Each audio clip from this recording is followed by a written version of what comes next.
What's up, y'all? We're back again, and I'm sure you guys already read the title. Today we're going to be talking about Sun Jinwoo versus Igris. Not really much to talk about other than that, so enjoy. So the scene starts and we are greeted by the Red Knight called Igris the Blood Red. And unless you guys been living under a rock, you'd know that putting together this entrance, his name, and the color of his name being red, this would mean that this guy's the boss. But before we start, let me show you how we even got here.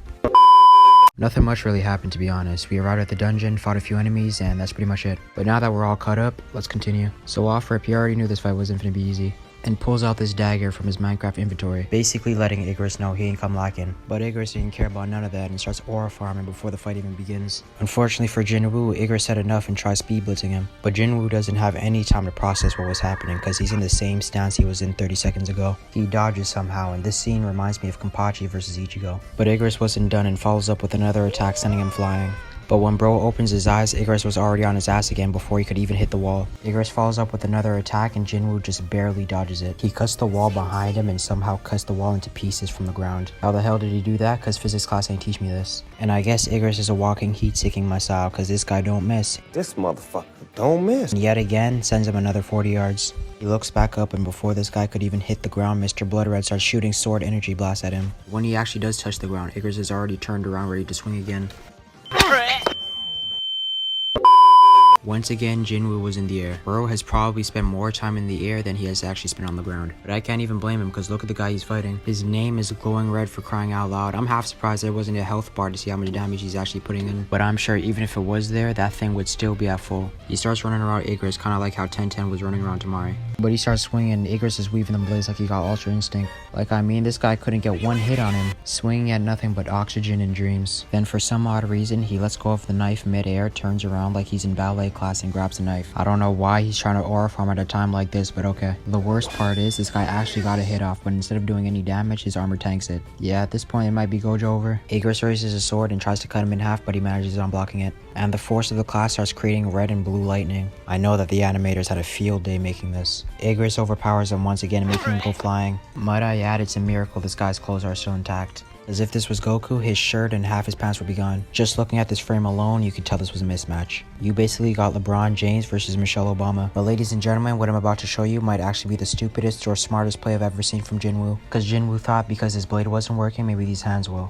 Even Igris was looking at him confused as hell. But all he understood was that he wanted this fade, so he put his sword down and threw his knives on the floor. And look at this distance they have between them. This is like 100 feet. But he doesn't care about none of that and speed blitzes him, grabbing this guy by his shirt and slams him into the ground. But he wasn't done and chucks him into a wall. But he still wasn't done because as soon as he opens his eyes, he was somehow fast enough to block the punch, and I don't care what anybody has to say, that would have killed him if it landed. Then Igris starts pummeling this guy into a wall, giving him no room to breathe. He lands one final hit, which ends up destroying the wall behind him, giving him a chance to escape. He realizes that if he can't match him in strength, he's gonna have to outdo him in speed. Then he starts running around him like he Sonic the Hedgehog and throws a kick, which he weaves. He tries again, but lo and behold, he finally lands a hit. Well, kinda, cause he blocked it, but progress is progress. Now he starts charging at him and desperately trying to land that second hit, but nothing's working. Instead, he gets leg swept, and look at bro's face. He knew it was GG's. But Igris wasn't done yet and hits him with a gut check, making bro do snow angels in the concrete. He ended up in the air again. How? I don't know. But what I do know is that this skill called willpower was activated, which basically means his defense was raised. But hopefully for him, that defense stays raised because Igris throws a boulder at him and starts Naruto running to continue this fade. Now, I don't know about you, but I think making this a fist fight was probably a worse move than just leaving him to his blades. Hence this ass beating he's receiving. He jumps up in the air and ends up behind him, kicking him into the ground. Then he starts skipping his body on the concrete as if you're skipping rocks on a lake. Like, look at this pose he has him in right now. This is bad, bro. He comes out of the dust and starts playing some offense, but he starts getting blocked, and just like the times before, he can't actually land a clean hit. Until now, because he ends up kicking him in the neck, knocking the lights out of his eyes. And I can't lie, I thought this was going to be the turning point. I thought Jinwoo was finally going to put hands on him. Cause not only does his eyes come back on, he hits a pose like he's about to go Super Saiyan. And ladies and gentlemen, this guy Igris starts comboing this man like he was in Super Smash Bros. My boy is still in the air, haven't even touched the ground yet, and he gets hit with a left hook. Followed by an uppercut that makes bro do a literal backflip, followed by yet another left, and look at the angle he hit him. By my calculation, that's like a 15-degree angle or something. Another left hook, making bro literally turn in the air. Jinwoo is getting tossed around like a damn rag doll. This is bad. Igris waits until bro is horizontal in the air before hitting him with a down heavy attack. And you know Jinwoo felt that one because look how he sprawled out midair. But it looks like that was just a combo extender because after he bounces him off the ground, giving him permanent brain damage, he lands one last punch, sending him skipping across the pavement. But before Jinwoo could even look up from this belt to ass whooping he's getting, Igris is already on that. He jumps up in the air and hits him with a falcon kick. And look at bro, I know he's regretting his decision right now. Then he jumps up midair, flips and grabs his arm and slams him into the ground just to throw him into another wall. But we not finished yet, cause then he gets that Goku treatment and runs his face through a brick wall.